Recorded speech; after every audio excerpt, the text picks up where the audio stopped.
Hello everyone and welcome back to the channel. Thanks for joining me today. So I'm going to be doing a quick how to remove and install a coil spring to your rear shock. The model I'm going to be doing this on today is the Ohlins Ttx22M. That's fitted to my common sale Meta SX version 4. In front of me I have the tools in order to complete this operation. So we're going to need a torque wrench and the accompanying bits. My particular bike needs a 8mm and a 6mm for the hardware to remove the shock. But you will need a Torx T10 for removing the rebound adjuster, and you're also going to need a flat-headed screwdriver to remove the set screw on the preload collar, and obviously the new spring. So it's quite a straightforward task, so we'll run through it step by step and get you back on the bike as quickly as possible. Let's go. So the first step is to put the bike in a stand and also remove the rear wheel. If you don't have a stand, you can do it whilst it's on the ground, but it will be a little bit more taxing when you have to lift up the rear wheel to realign the shock, but it is doable. Okay, so let's remove the lower shock bolt. This particular model, it is my flip chip as well. Okay, so now I'm going to use the ratchet just for ease to get the last piece out. There we go, put that away safely. Okay, so now I've removed the flip chip. It was a little bit fiddly, I won't lie. We've now got the bottom end of the shock free. So I'm now going to undo the top bolt, which is an 8mm.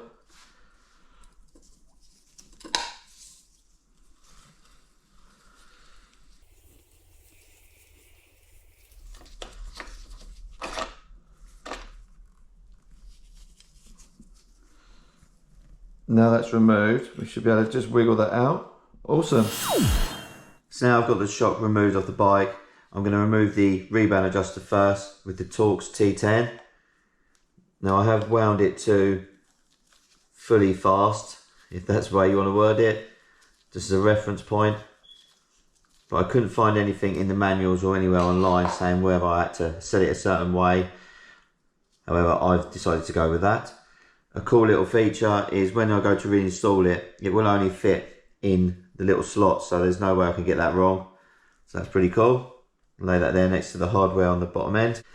The next step is to loosen off the set screws off the collar. That's a good catch. And they were loose because I have been adjusting it, hence why I am going for a new rear spring. So we're just going to wind that off completely. Relieve the tension off of the spring. It's such fine little threads. You need to keep going. And there you go, it's loose. And once it's loose, let's just move it right up out of the way. Like so. And that's the spring completely freed off now. The next step is to do the circlip to remove the lower collar. So just slide that back like so. And basically you want to use your flat-headed screwdriver .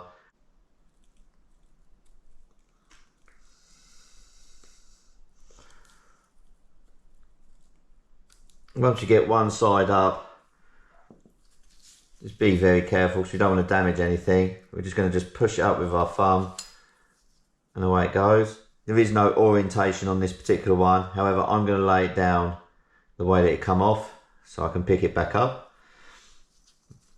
Same for the lower collar. I'm going to just wiggle it off and I'm going to lay it down the way it come off so I can't get that wrong. And then we can remove the rear shock. Wow. That's the coil off. We're going to put the new one on. So I'm going to clean up the dampener while I've got it off. And I will quickly blast through that with you. But basically I'm going to use GT85 because it's a good water repellent. And it is also very good for lubing up and cleaning all the gunk off as well. So we'll get on with that.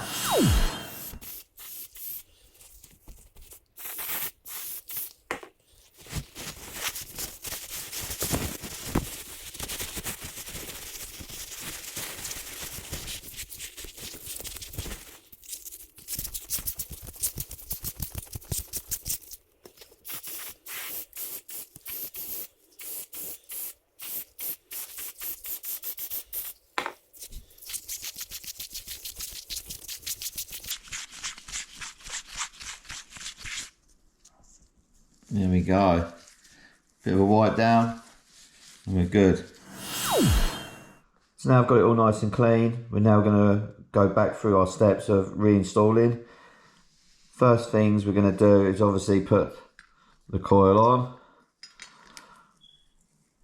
And then the next step will be to put the lower collar on, like so.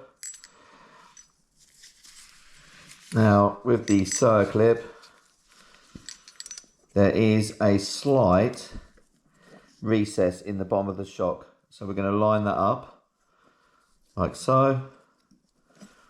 And with one thumb on one half of the circlip, I'm just going to work my way around and clip it on.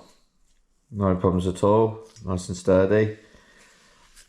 And then orientate the shock round and put all the weight of the coil down onto the bottom circlip and collar. And then we're just going to wind down the top collar. Now once we've got this wound down, you can do a maximum of 2 full turns once it's compressed under the spring. And if you are unable to set up your if you're unable to set up your sag with 2 full turns, then you need to adjust your spring rate to go higher or lower. It is a personal preference of what you want to run, but around 30% is ideal. I have done a video of setting up the fault and the coil shock, so do check that out if you would like to know more.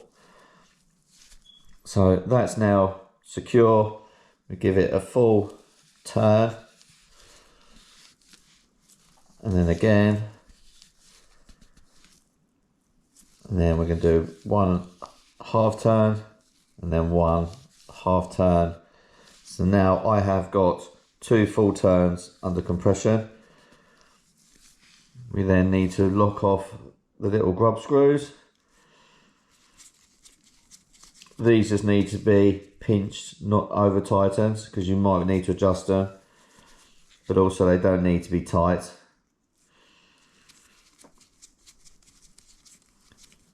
That's it, just a little nip, that's all they need. And then we're just left now to do the rebound adjuster. Now there is a tiny little slot, as I may have mentioned, so it would only fit a certain way, which is really cool. Put that on like so. That's going to be located in, and then we drop that in. Again, this needs to just be 1 Newton meter, so we're going to just tighten it up. And again, with the rebound and my sag, I'll get it all set up on the bike once it's all reinstalled. There we go.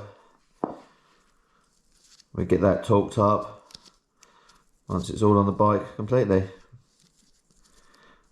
So there we go. That's the new spring fitted. We just need to now reinstall it onto the bike. Let's go. So now we're going to reinstall the shock. I'm actually going to put a little bit of grease on the shock bolt, because a little bit of grease never hurt anyone, and with being moving parts, it's always recommended to have a bit of grease. So I've used my tried and tested grease that I use for pretty much everything that matters. And I'm also going to install a fresh bit of Loctite as well. This is the blue Loctite.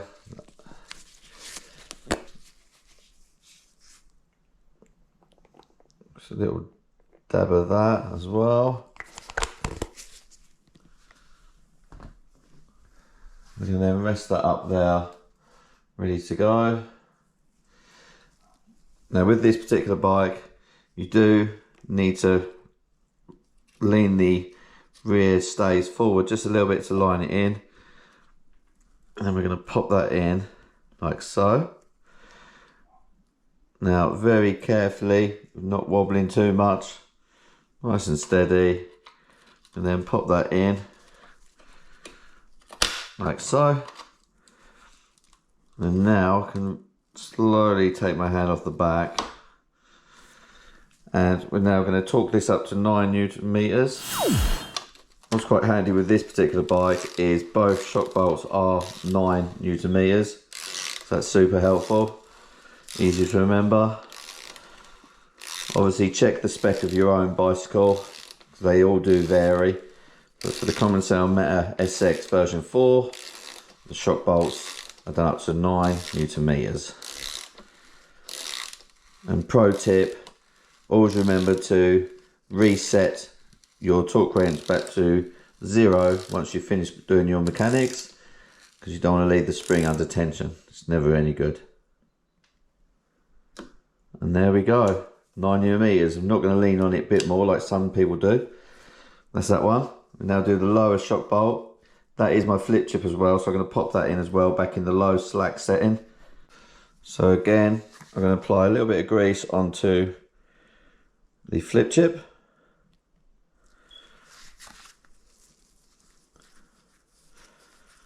All moving parts should really have a bit of grease, in fairness. Even parts that are not going to move as much still need a little bit to stop friction. We then put a little bit on the shock bolt as well.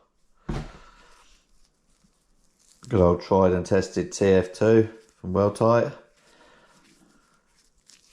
Back from my mechanics days, working in the bike industry. We tried various ones out and that one was amazing. Right, for that, now the flip chip's pushed in, that's going to hold that all together, which is really cool. And now we're going to apply a little bit of Loctite to the bolt. Lovely. You only need a tiny bit, you don't need to go mad. We just slide that in. And as I mentioned, this is 9 Newton meters as well, which is really cool. And there we go.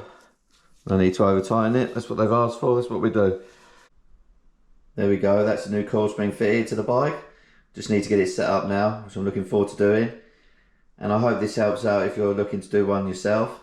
And if you have any comments, then please hit me up down below. I really appreciate the feedback or any questions, not a problem at all.